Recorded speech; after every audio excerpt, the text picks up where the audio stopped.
Mehmon dasturxoni uchun ajoyib go'shtli rulet o'rganib olinglar, kerak bo'ladi. Bitta chiroyli duodan so'ng ishimizni boshlaymiz. Mol go'shtini kontrfile qismini xuddi shunaqa qilib bo'laklarga bo'lib olasizlar. Keyin ustidan yengil urib, yumshatib olasizlar. Endi go'shtimizga surish uchun marinad tayyorlab olamiz. Buning uchun bizga yog', tuz va ziravorlar kerak bo'ladi. Ziravorlarning nomini har doimgidek video tagida yozib qoldiraman. Marinadimiz tayyor, endi uni yaxshilab surib chiqamiz. Go'shtlarimizni bo'lsa, xuddi shunaqa tartibda taxlab olamiz. Marinadimiz yaxshilab singishi uchun 10-15 daqiqaga qoldiramiz. Ungacha ruletimizni ichiga solinadigan mahsulotlarimizni tayyorlab olamiz. Qizib turgan qozonga sariyog', ketidan piyoz, biroz qovurib qo'ziqorinni solib, tuz va ziravorlarni berib 2-3 daqiqa pishirib olamiz. Tayyor mahsulotlarimizni go'shtimiz ichiga solib, ustidan pishloq qo'yamiz va xuddi shunaqa qilib o'rab, ip yordamida bog'lab olamiz.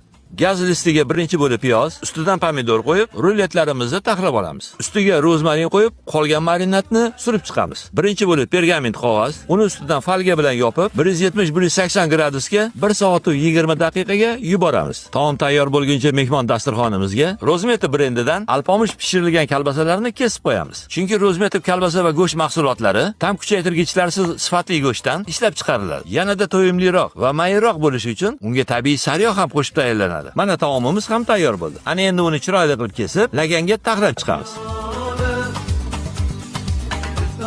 O'zingizlar xohlagan garnir bilan dasturxonga tortiq qilishingiz mumkin. Albatta tayyorlab ko'ringlar. Hammaga yoqimli ishtaha.